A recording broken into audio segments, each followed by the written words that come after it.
नमस्कार। A1 TV के ये खास प्रोग्राम हेलो डॉक्टर में आपका स्वागत है। महात्मा गांधी अस्पताल जयपुर जो मेडिकल यूनिवर्सिटी भी है, उनके एक खास सीनियर मोस्ट राजस्थान के neuro surgeon doctor Pankaj Gupta, जो राजस्थान यूनिवर्सिटी जो SMS मेडिकल कॉलेज में भी प्रोफेसर रहे हैं न्यूरो सर्जरी के, आज हमारे साथ मौजूद हैं। मैं उनका स्वागत कर रहा हूं। डॉक्टर साहब, आपका बहुत स्वागत है। बहुत बहुत नमस्कार सर। हमारे पूरे शरीर में जो कुछ भी होता है उसको रजिस्टर कौन करता है? ये दिमाग। हम कहते हैं पेट में भूख लगी है, दरअसल दिमाग हमें बताता है कि पेट में भूख लगी है। हमें कहते हैं कि घुटनों में दर्द है, दिमाग रजिस्टर करता है घुटनों के दर्द को और वो बताता है घुटनों में दर्द है, घुटने नहीं बताते। पूरी बॉडी का कंट्रोल, एक एक नर्व का कंट्रोल यहाँ है और रीढ़ की हड्डी में है। तो ये जो न्यूरो का जो सेक्शन है, यहाँ से ऊपर पूरी सृष्टि, पूरी कायनात इसी की रची हुई है। जो अन्वेषण हुए हैं, प्रयोग हुए हैं दुनिया में, मानव सभ्यता यहाँ से यहाँ, पत्थरों के युग से यहाँ तक पहुँची, वो इस हेड ने पहुँचाई है। ये इसलिए हेड है, शिखर पर भी है और सबसे ऊपर भी है और सबसे प्रमुख भी है। लोग कहते हैं कि मेरे दिल में दर्द हो रहा है, मेरे दिल से प्यार हो गया। वो दिल में तो सिर्फ धड़कन है, वो भी यही होता है। क्यों डॉक्टर साहब, मैं सही कह रहा हूँ? बिल्कुल आप सही कह रहे हैं। जो प्यार लोग कहते हैं दिल में हो गया, वो भी यही होता है महसूस। पोइट्री भी यही है, नफरत भी यही है, योजनाएं भी यही हैं, कामनाएं भी यही हैं, षड्यंत्र भी यही हैं, सब कुछ यही है। पर वो विषय आपका नहीं है। वो विषय आपका इतना है कि उस सबके महसूस करने वाला जो सिस्टम है, वो सिस्टम कैसे दुरुस्त रहे, कैसे बॉडी को वेल इन्फॉर्म्ड रखे, कैसे दर्द को दर्द बताए, खुशी को खुशी महसूस कराए, पीड़ा को पीड़ा बताए, भाषा को समझे, भाषा की अभिव्यक्ति को जन्म दे। ये सारा काम यहाँ से होता है। मैं जो कुछ बोल रहा हूँ वो यहाँ से बोल रहा हूँ, जुबान से नहीं बोल रहा। जुबान तो एक माध्यम है। डॉक्टर साहब, ये जो हेड है, इसके बारे में बहुत सारी धारणाएं, एक मिथ की तरह मिथ्या धारणाएं लोगों में हैं। और ख़ास तौर पे जब इसका ऑपरेशन होता है तो ऐसा लगता है घर में प्रलय आ गई है। लोग समझते हैं कि अरे दिमाग में ट्यूबर हो गया, अरे दिमाग में हेड इंजरी हो गई, अरे इसका वो हेमरेज हो गया। तो ऐसा लगता है घर में बड़ा बड़ा शापा हो जाता है एकदम घर से। तो आप ये बताएंगे कि आज की तारीख में ट्यूमर जो है वो कितना तो क्यूरेबल है, किस लेवल पे क्यूरेबल है, और उसकी क्योर करने के कौन कौन से साधन हमारे पास उपलब्ध हैं? देखिए सर, आपने बहुत अच्छे सवाल पूछा। एक्चुअल में पहले तो मैं आपको उस चीज़ में ऐड करना चाहता हूँ जो आपने शुरुआत की। उसमें लाइक कई बार कहते हैं कि लोग कहते हैं कि दिल से सोचो, दिमाग से सोचो जी। तो वो एक अलग अलग चीज़ें हैं। जो वास्तव में जो सारी चीज़ें वो दिमाग से ही आती है। ये अपने इमोशंस हैं, तो उसके लिए हर एक चीज़ दिमाग में एक हर एक सेंटर बना हुआ है। खाना बना हुआ खाना कि इमोशन को, ये जैसे लिम्बिक सिस्टम, अपना हिप्पोकैम्पस वगैरह, ये लोग ये चीज़ डील करते हैं। अपने सोचने समझने की जो शक्ति है, फ्रंटल लोब। तो इस तरह दिमाग के हर एक स्पेसिफिक जो भी पार्ट है उसका एक अपना एक अलग कार्य होता है। अब आप जो ब्रेन ट्यूमर की बात कर रहे हैं, तो पहले तो मैं ये बताऊं कि ब्रेन ट्यूमर को हम पहचाने कैसे, जी सबसे इम्पोर्टेंट। क्योंकि आज की दुनिया में इतनी व्यस्त जिंदगी हो गई, भागम दौड़, हर एक आदमी स्ट्रेस में रहता है, टेंशन में रहता है। तो हर एक सिर दर्द, हर एक हेडेक वो ब्रेन ट्यूमर के कारण नहीं हो सकता। तो इसलिए हमको इसके आरंभिक लक्षणों को पहचानना बहुत इम्पोर्टेंट है। सिर दर्द जो अभी कुछ दिनों से हुआ है, जो कि लगातार है, उसके साथ में उसकी जो तीव्रता है वो सुबह के वक्त ज़्यादा हो रही है, और उसके कारण जो उल्टी जैसा मन कर रहा है या उल्टी आ रही है, एकदम प्रोजेक्टाइल वोमिटिंग, जैसे बिना रैचिंग के, जैसे बिना नोजिएटिंग फील करे, एकदम से तेज़ी से मरीज उल्टी करके दूर, उसका जो उल्टी का जो पदार्थ है वो दूर जाता है। और उस उल्टी के बाद में मरीज को सांस की गति एकदम तेज बढ़ जाती है और मरीज को सिर में दर्द में आराम हो जाता है। ये टिपिकल साइन है कि ये कोई ना कोई अंदर दिमाग में प्रॉब्लम है, कोई ना कोई स्पेस ऑक्यूपाइंग लीजन है। वो ट्यूमर भी हो सकता है, वो मवाद भी हो सकती है, वो ब्रेन हेमरेज भी हो सकता है, जो कि धीरे धीरे इकट्ठा हुआ है।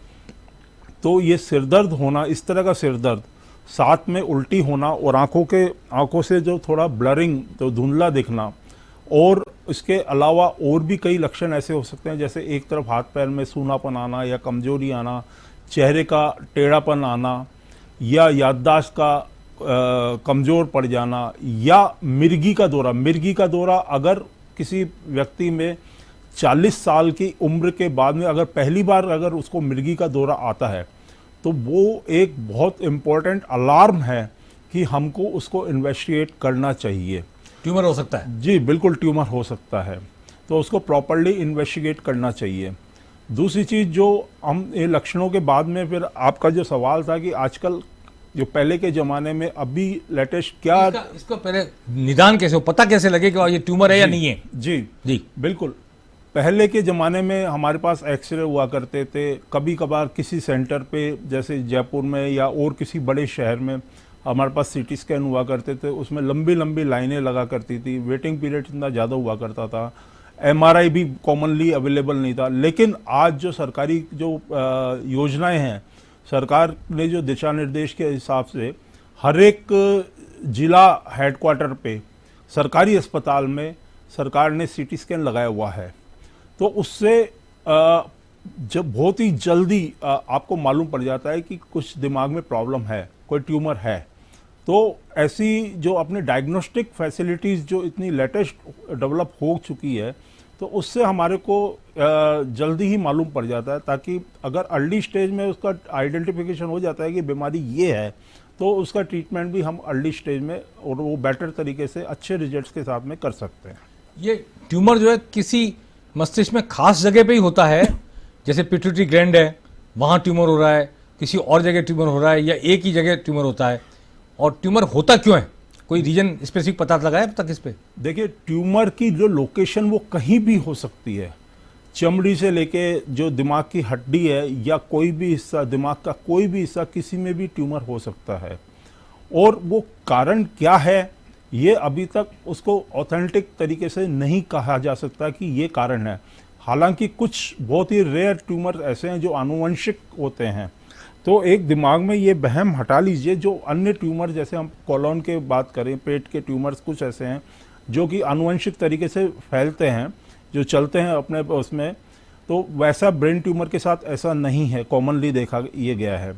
बाकी जो और कारण है जो डायरेक्ट अफेक्ट नहीं करते, जैसे आजकल हमारी जो खाना पीना है, उसमें अत्यधिक जो कीटाणु, जो एंटी जिनको बोलते हैं हम कीटनाशक पदार्थों का जो यूज है, और आज माहौल में इतना रेडिएशन है, और आज माहौल में इतना जो फैला हुआ है, और रासायनिक खेती में आप जिस अनाज को खा रहे हो जी, वो आपके केमिकल से और यूरिया से इनसे निकल के पैदा हुई है। हमारी जो सेडेंटरी लाइफ स्टाइल है, जो हम एक्सरसाइज नहीं करते, हम जो बाहर का जो इस तरह का जो जंक फूड खाते हैं, हम मोटे अनाजों का यूज नहीं करते, तो ये सब कुछ मिला करके कहीं ना कहीं इन सब का फैक्टर होता है। और मोबाइल का ओवर यूज भी डेफिनेटली इनडायरेक्टली ये देखा गया है कि yes, that can be cause for this kind of tumour. जी डॉक्टर साहब, ये ट्यूमर और कैंसर कोई फर्क है? देखिए, ट्यूमर एक ब्रॉड वर्ड है, तो उसको हम दो चीज़ों में डिवाइड कर सकते हैं। एक साधारण ट्यूमर जिसको हम बिनाइन कहते हैं, एक मैलिग्नेंट जिसको हम कैंसर ट्यूमर कहते हैं जी। तो ये दो अलग अलग तरीकों से हम इसको डिफाइन कर सकते हैं। इसको ऐसा समझते हैं कि अगर नॉन मैलिग्नेंट ट्यूमर है तो गांठ निकाल दी, खत्म हो गया वो, बिल्कुल, और मैलिग्नेंट ट्यूमर है तो उसके रीजनरेट होने का, रीअकर होने का वापस चांस होता है। बिल्कुल, इसको हम ऐसी भाषा में समझें कि देखिए, सर्जरी में दो तरीके के ट्रीटमेंट होते हैं, जिसको हम एक कहते हैं पैलिएटिव, एक कहते हैं क्यूरेटिव। क्यूरेटिव मतलब जड़ से बीमारी निकल गई। फॉर एग्जाम्पल, पेट में दर्द हो, अपेंडिक्स डॉक्टर को दिखाई, अपेंडिक्स है, निकाल दी, वो क्योर हो गया वो, ठीक है। और दूसरी चीज़ ये पैलिएटिव सर्जरी, तो मतलब ब्रेन में अगर बात करें तो बिनाइन जो साधारण जो गांठें हैं उनको हम पूरी निकाल देते हैं और ब्रेन वो बिल्कुल मरीज बिल्कुल ठीक हो जाता है जी। लेकिन जहाँ पे कैंसर की बात है उसमें हम पैलिएटिव ट्रीटमेंट ही कर पाते हैं अगर पेशेंट लेट स्टेज में आया। अगर अर्ली स्टेज में आया तो उसमें भी कई केसेस में क्यूरेटिव ट्रीटमेंट संभव है जी। तो सबसे इम्पोर्टेंट चीज़ है कि अर्ली स्टेज में कि आप मरीज को कोई भी जैसे मैंने बताया कुछ लक्षण, तो मरीज को कुछ इस तरह के लक्षण आए तो वो अपने आप दवाई ना लें, है ना, प्रॉपर डॉक्टर के पास जाएं, अपने आप को इन्वेस्टिगेट करें। अच्छी बात है, आपके हो सकता है इसमें थोड़ा बहुत पैसा खर्च हो गया हो तो उसमें, और फिर उसके बाद में रिपोर्ट जब नॉर्मल आती है कि यार डॉक्टर ने इतने इन्वेस्टिगेशन करा दिए और उसमें कुछ आया नहीं, तो ये एक खुशी की बात है। डॉक्टर साहब, आप महात्मा गांधी मेडिकल यूनिवर्सिटी और हॉस्पिटल में हेड ऑफ डिपार्टमेंट हैं न्यूरो सर्जरी के, और न्यूरो सर्जरी में दुनिया में जितनी नई नई विधाएं सर्जरी की हुई हैं उनमें से काफ़ी कुछ मेरे ख्याल से आपके यहाँ उपलब्ध हैं। तो वो जो आप नाक के जरिए ट्यूमर को कट करके निकालना, ये क्या है, ये जानना चाहता हूँ मैं, दर्शकों को बताइए। जी, इसमें क्या है कि कई बीमारियां ऐसी हैं जो हमारे स्कल बेस में पाई जाती है। स्कल बेस समझें तो हम नाक के रास्ते, नाक से, और यहाँ पे एक लाइन खींचे कान के ऊपर से और पीछे गर्दन तक जाएं, ऊपर गर्दन के ऊपरी पार्ट का, तो वहाँ पे कोई भी बीमारी है, वो ट्यूमर भी हो सकते हैं, वो कोई इन्फेक्शन भी हो सकता है, या कोई चोट की वजह से वहाँ से कोई दिमाग का पानी जिसको CSF बोलते हैं उसका बहाव भी हो सकता है, या ऊपर की यहाँ की गर्दन की जो ऊपर पहले और दूसरे नंबर की हड्डी का फ्रैक्चर भी हो सकता है। तो उनको ऑपरेट करने के लिए पहले हमारे को पूरी खोपड़ी खोलनी पड़ती थी, जिस भी हिस्से का था, पूरी खोपड़ी खोल बहुत डरावना होता था जी, कि 30 टाँके आए, 20 टाँके आए, ऐसी चर्चा करते थे हम आदमी भाषा में। तो पूरी खोपड़ी को आप पीछे नॉर्मल ब्रेन को रिट्रैक्ट करके पीछे धकेल के और आप उस जगह पहुंचते हो कि जहां पे आपको ऑपरेशन करना है। तो क्या तार डालते हैं, कुछ क्या डालते हैं अंदर? नहीं, पहले के जमाने में। अच्छा, पहले जमाने में तो बिल्कुल, हाँ जी। तो उससे क्या होता था कि ऑपरेशन की साइज भी, जैसे आप बता रहे हो कि इतने टाके आए, 25-30 टाके आए, वो 2 घंटे लगे, 3 घंटे लगे सर, 8-8, 10-10 घंटे लग जाते थे। और हालत ये थी, सुबह ऑपरेशन चालू होता था, शाम को खत्म होता था। ऑपरेशन के लिए मरीज जाता था तो होश में चलता हुआ जाता था, और उसके बाद में जब आता था तो बिल्कुल कोमा की स्थिति में आता था। बहुत ज्यादा मरीज बचते भी नहीं थे। तो ऐसी स्थिति में हमने जो हम लोग जो ऑपरेशन कर रहे हैं वो नाक के रास्ते से कर रहे हैं, नाक के रास्ते से दूरबीन से, बिना बाहर के कोई चीरा लगाए हुए। ये सारे जो ट्यूमर्स हैं, या इन्फेक्शन है, या कोई CSF लीक है, या कोई हड्डी का फ्रैक्चर हुआ, जो ऊपर की जो सर्वाइकल स्पाइन की हड्डी का फ्रैक्चर हुआ है, उन सबको हम उससे एंडोस्कोप की मदद से हम उसका इलाज कर देते हैं। उसमें फ़ायदा क्या है? एक तो बाहर कोई इस तरह की चोट, कोई निशान नहीं रहा, पहली चीज़। दूसरी चीज़, क्योंकि मरीज को डैमेज कम हुआ, नॉर्मल चीज़ों का मरीज का डैमेज कम हुआ, तो hospital stay, overall hospital stay कम हुआ जी। उस हॉस्पिटल स्टे कम होने के कारण मरीज का खर्चा भी कम हुआ। मरीज के साथ में जो भी तीमारदार आ रहे हैं, जो अटेंडेंट्स आ रहे हैं, वो भी जल्दी अपने काम, उनकी परेशानी भी कम हुई। ठीक है। और उसके बाद में मरीज जल्दी ठीक होके अपने काम पे वापस चला जाता है। तो सोसाइटी पे जो सोशो इकोनॉमिक बर्डन है वो डेफिनेटली काफी कम हुआ है इन सब चीजों से। डर भी कम हुआ उससे, बिल्कुल डर भी कम हुआ है, क्योंकि मरीज रिजल्ट देखता है। आज पहले मरीज ये पूछता था कि साहब बच तो जाएगा क्या, है ना, अगर मान लो नहीं बचा तो ठीक है साहब, आपने तो पूरी कोशिश की। आज मरीज की डिमांड ये हो गई कि साहब इतना सा ट्यूमर कैसे रह गया। मतलब देखिए ये सब, और अच्छी बात है ये। अच्छा, तो इस ऑपरेशन में भी ट्यूमर रह जाता थोड़ा बहुत पीस? मान लो थोड़ा बहुत रह गया, कोई खून की नस से चिपका हुआ है, अच्छा, है ना, तो लेकिन ऑपरेट नहीं करते आप। तो उससे हम क्या है कि देखिए स्कल बेस में सबसे ज्यादा जो प्रॉब्लम है वो है यहाँ से जो अपनी कैरोटिड आर्टरी जाती है, वो बड़ी वहाँ पे जो गांठ बनी है या कोई भी बीमारी है उसके से चिपकी भी होती है। तो उसको देखने के लिए हमारे पास जो टेक्नोलॉजी की हम बात करें, एक नेविगेशन मशीन होती है। नेविगेशन मशीन ये होती है कि ऑपरेशन के पहले मरीज का CT या MRI करा के उसकी जो CD एक मशीन में, एक कंप्यूटर में हम उसमें डाउनलोड कर देते हैं। तो मशीन वो जो नेविगेशन, जैसे आज हमको कहीं पहुंचना है, व्हाट्सएप पे पहुंचते हैं, लोकेशन आ गई, तो आपके पास में ऑपरेशन की लोकेशन आ गई, हमको ये पता है कि ये आर्टरी जो कि अगर ये डैमेज हो गई तो मरीज की जान ऑन टेबल जा सकती है। तो हमारे को नेविगेशन से ये मालूम पड़ेगा कि ये आर्टरी की लोकेशन ये है, और उसको हम रिकन्फर्म करते हैं कि इंट्रा ऑफ अल्ट्रासाउंड से। जैसे आपने सुना होगा जो डॉपलर स्टडी, जहाँ पे कैरोटिड, यहाँ पे कि डॉपलर स्टडी अपन करवाते हैं कि कोई नस का कोई ब्लॉक तो नहीं है, तो वो हमारे पास इंट्रा ऑपरेशन के दौरान ही हमारे पास वो फैसिलिटी है कि हम उसको लोकेट और कंफर्म कर सकते हैं। तो वहाँ पे हम बहुत ही कॉशियसली ऑपरेट करते हैं कि उस आर्टरी को, उस खून की नस को कोई डैमेज ना हो। जी। दूसरी चीज, हमारे पास ऑपरेशन थिएटर के ऑपरेशन करते हुए हमारे पास ऐसे न्यूरो मॉनिटरिंग सिस्टम है कि जिससे हम देख सकते हैं, कोई भी हमको लगे कि ये नॉर्मल है या एबनॉर्मल है, कहीं डाउट होता है तो उसको स्टिमुलेट करके वहीं देख लेते हैं। तो उसमें हमारे को जो सामने जो स्क्रीन है उसमें हमारे को आ जाता है कि ये वेव्स हैं, ये थोड़ा गड़बड़ है ना, तो वो संभल के हम उस ऑपरेशन में आप कुछ मॉडिफिकेशन कर सकते हैं, हाथों हाथ, बिल्कुल बिल्कुल, हाथों हाथ प्लान कर सकते हैं, हाथों हाथ फैसला ले सकते हैं जी, और उसके हिसाब से एक्शन प्लान बना सकते हैं। बिल्कुल एक्सपर्ट हैं इस बात के, कैसे नाक के जरिए ट्यूमर काटा जा सकता है, निकाला जा सकता है, कैसे सर्जरी हो सकती है, नेजल सर्जरी। अब मैं बात दूसरी करना चाहता हूँ। अभी हम ट्यूमर में बात कर रहे थे ब्रेक से पहले, अब बात एक डॉक्टर साहब, वेरी कॉमनली एक बात ब्रेन को लेके क्या आती है, ब्रेन हेमरेज। और ब्रेन हेमरेज मैं समझता हूँ दो तरह का, एक्सीडेंट से हो जाता है, एक बिना एक्सीडेंट भी ब्रेन हेमरेज हो जाता है। उसके कई रीजन है, कई बार कहते हैं ब्लड प्रेशर बहुत शूट कर गया तो ब्रेन हेमरेज हो गया, कई बार और भी रीजन्स होते हैं। तो वो ब्रेन हेमरेज क्या होता है, क्यों होता है, बिना एक्सीडेंट के क्यों हो जाता है, एक्सीडेंट में होता है तो क्या इफेक्ट होते हैं उसके, ये जरा बताएंगे आप। देखिए, एक्सीडेंट के कारण जो ब्रेन हेमरेज होता है उसकी हम बाद में चर्चा करेंगे, लेकिन उससे पहले मैं क्योंकि आपके चैनल के माध्यम से जो आम पब्लिक है उनको मैं ये बताना चाहता हूँ, क्योंकि मेरे पास कई बार फोन आते हैं कि साहब हमारे मरीज को क्लॉट हो गया। हाँ जी, क्लॉट हो जाता है, एक बहुत ही कॉमन वर्ड यूज किया जाता है कि क्लॉट हो गया। और क्लॉट में भी दो बातें होती है, तो कहते हैं कि साहब इंजेक्शन लगा के क्लॉट को गला दिया, अंदर के अंदर मेल्ट कर दिया, और कुछ कहते हैं, जो बातचीत में लोग कहते हैं हमको, कहते हैं कि नहीं साहब वो क्लॉट निकाला ऑपरेशन करके। जी हाँ, तो वो क्लॉट जो है वो एक बिल्कुल मिसनोमर टर्म है। तो इस तरह के ब्रेन में जो भी इवेंट होता है, देखिए खून की नस है अंदर दिमाग में, एक तो वो अगर फट गई और रक्त स्त्राव हो गया तो उसको बोलेंगे हम ब्रेन हेमरेज जी। और ऑन द अदर एंड दूसरी चीज है, नस अगर ब्लॉक हो गई तो क्लॉट हो गया। तो नस अगर ब्लॉक हो गई तो वो जो खून की नस जो दिमाग के जिस हिस्से को खून दे रही थी उस हिस्से में दिमाग का खून संचारण वो बंद हो गया, उसके कारण दिमाग सूख गया, उसको हम हमारी भाषा में बोलते हैं इन्फाक्शन। तो दोनों ही अलग अलग चीजें हैं।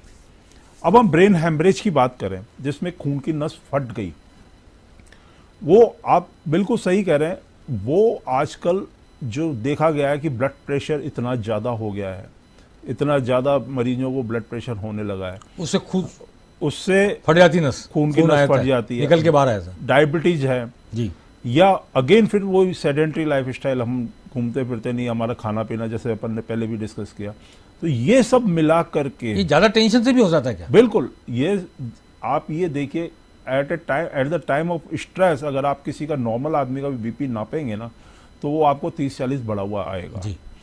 तो स्ट्रेस एक बहुत बड़ा इंपॉर्टेंट फैक्टर है।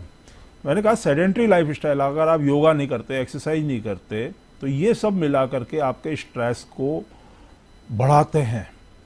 तो अगर किसी भी कारण से ब्लड प्रेशर या कमजोर नसों में कोई फट गई तो उसके कारण ब्रेन हेमरेज हो गया। अब वो ब्रेन हेमरेज अगर आपने तुरंत ट्रीट नहीं किया, देखिए इसको अपन ऐसी भाषा में समझें, आज हमारे यहाँ पे चोट लग गई तो कुछ घंटों में उसमें चारों तरफ सूजन बढ़ जाएगी, काला निशान भी हो जाएगा, कई बार काला निशान हो जाएगा, सूजन बढ़ जाएगी। तो अब देखिए दिमाग का वो हिस्सा जहाँ पे ब्रेन हेमरेज हुआ है वो तो डैमेज हो गया। अब अगर आपने उसको ढंग से ट्रीट नहीं किया तो उसके चारों तरफ जो नॉर्मल ब्रेन है जी उसमें सूजन बढ़ेगी जी, और जो पेरिफेरी में और जो नॉर्मल ब्रेन है उस पर प्रेशर आएगा, फिर अगेन उसमें खून का संचालन रुकेगा।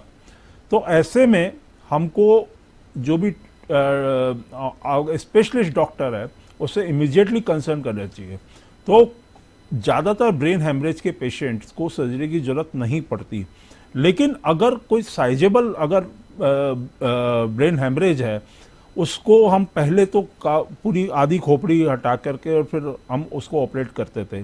लेकिन आजकल जैसे जो टेक्नोलॉजी एडवांस हुई है, जैसे मैंने आपको बताया नेविगेशन, तो नेविगेशन से हम ये लोकेट कर लेते हैं कि हमको, क्योंकि ये इस तरह के ब्रेन हेमरेज गहराई में होते हैं जी, तो हम ये लोकेट कर लेते हैं कि कहाँ से हम प्लान कर लेते हैं कि कहाँ से हमको सेफ रहेगा, नॉर्मल ब्रेन के थ्रू ही जाना है तो कहाँ से हमको एंट्री सेफ रहेगी, और उतनी छोटी सी हमको खोपड़ी खोल के और छोटा सा चीरा लगा के और एंडोस्कोप के जरिए, जी, दूरबीन के जरिए हम उस ब्लड क्लॉट को निकाल लेते हैं। तो अगर पेशेंट वो टाइम से आ जाता है जी, तो उसके बहुत ही अच्छे रिजल्ट्स हैं, बहुत ही बढ़िया रिजल्ट्स और ये हैं। ब्लड क्लॉट नहीं निकले तो कई बार हाथ सुन्न हो गया, पैर सुन्न हो गया, बॉडी का कोई भी हिस्सा। बिल्कुल, और सबसे इंपॉर्टेंट चीज है कोमा में चल जाते हैं, जी। जिसकी मोर्टेलिटी हो जाती है। अच्छा जी। और ये जो बात है ना, ये बहुत इंपॉर्टेंट चीज है। उसपे हम ये करते हैं कि गोल्डन आवर, जो गोल्डन आवर है, मतलब चोट लगने के या ब्रेन हेमरेज के तुरंत बाद में विद इन 2-3 आवर्स अगर आप पहुंच जाते हो डॉक्टर के पास और उसका आपका ढंग से ट्रीटमेंट चालू हो जाता है, तो इसके रिजल्ट्स बहुत बहुत बढ़िया हैं। इसमें डॉक्टर साहब एक्सीडेंट के केस में कहते हैं लोग कि ऑक्सीजन नहीं पहुंची दिमाग में, लोग हाँ। तो ये समझते हैं ऑक्सीजन फेफड़े काम आती है, दिल के काम आती है, लेकिन मैंने सुना ऑक्सीजन नहीं पहुंची इसलिए आदमी का ब्रेन डेड हो गया। ये ऑक्सीजन का क्या संबंध है दिमाग की चोट से?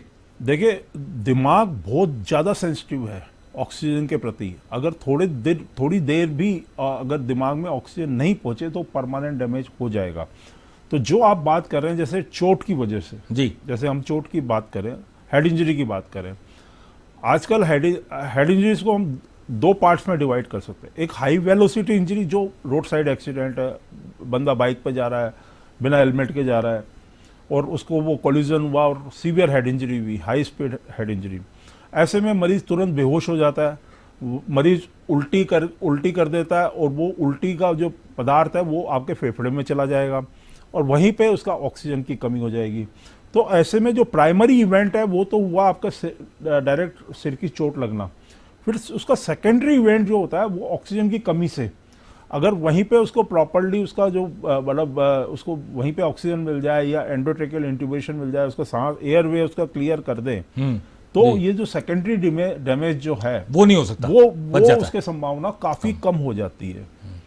और इसी तरह हम बात करें, जो अपन बात कर रहे थे, सेकंड चीज, एक तो ब्रेन हेमरेज हो गया और एक नस ब्लॉक इन्फाक्शन की। इन्फेक्शन जी। तो उसमें खून बहता नहीं है, खून की नस रुक जाती है, जिससे कि ब्रेन उसमें सूख जाता है, ब्रेन का हिस्सा सूख जाता है। और जो हिस्सा सूखता है उसकी वजह से बॉडी में जो काम हो रहा होता है वो भी हाँ, अवरुद्ध हो जाता है। जिस चीज के लिए वो रेस्पॉन्सिबल है, हाँ, वो जब खून नहीं पहुंचेगा तो अवरुद्ध हो जाएगा। हाँ, तो उसमें भी क्या है, उसमें हम अगर वो गोल्डन आवर के दौरान आ जाता है, तो जो आप बता रहे थे तार के द्वारा आप कुछ ऐसी दवाइयाँ इंजेक्ट करते हैं जिससे वो क्लॉट जो है, जो अटका है, जो भी जिसके कारण ब्लॉक हुआ है, कोलेस्ट्रॉल का या फैट का जो भी, तो वो उससे पिघल करके नस को खोल देता है। और अगर आप लेट पहुंचते हैं तो अगर, क्योंकि उसके कारण दिमाग में भी सूजन आती है, तो उस ऐसी साइड इफेक्ट्स भी बहुत सारे होते हैं। हाँ, ऐसी अवस्था में हमको आधी हड्डी को खोल के हटाना पड़ता है, जो कुछ दिनों बाद में जैसे सूजन कम हुई उसके वापस हम उसको प्रत्यारोपित कर देते हैं। ये हेलो डॉक्टर में आज doctor Pankaj Gupta, neuro surgery के head of department, Mahatma Gandhi medical university के आज हमारे साथ थे। आज हम बात कर पाए न्यूरो सर्जरी को लेकर कि ट्यूमर कैसे नाक के जरिए कट किया जाता है, ऑपरेशन किया जाता है, कैसे ब्रेन हेमरेज होता है, कैसे क्लॉट जमता है, उस क्लॉट से क्या होता है, क्लॉट नहीं जमता है, खून बह के निकल जाता है, कैसे उसका इलाज होता है। हालांकि न्यूरो सर्जरी का एक हिस्सा और है स्पाइनल कॉर्ड, जो भी न्यूरो सर्जरी जिसको हम रीढ़ की हड्डी कहते हैं, पूरी बॉडी के सारे तंत्र जितना भी है वो वहाँ कंट्रोल होता है। बहुत कम लोग इस बात को जानते हैं, मेडिकल साइंस में जानते हैं नेचुरली, लेकिन अदरवाइज आम आदमी तो वो इस पर एक बार फिर हम डॉक्टर पंकज गुप्ता को कष्ट देंगे हमारे स्टूडियो में आने का और बात करेंगे हेलो डॉक्टर में उनसे। आज बस इतना ही। डॉक्टर पंकज गुप्ता का बहुत धन्यवाद। हमारे दर्शकों से आप मुखातिब हुए। ब्रेन को लेकर, ब्रेन की सर्जरी को लेकर बहुत सारा डर है समाज में, और ब्रेन सबसे बड़ा कंट्रोलर है बॉडी का। वो कंट्रोलर ही जब डैमेज हो जाता है तो बॉडी का कोई भी हिस्सा, आदमी के जीवन का कोई भी हिस्सा अपंग हो जाता है, विकलांग हो जाता है। आदमी सोच नहीं सकता, काम नहीं कर सकता, पैर से चल नहीं सकता, हाथ से भोजन नहीं कर सकता, पता नहीं क्या क्या हो जाए अगर ब्रेन का कोई इलाज संभव है और वो समय पर नहीं किया जाए। हेलो डॉक्टर में आज बस इतना ही। आपसे फिर मुलाकात होगी। नमस्कार।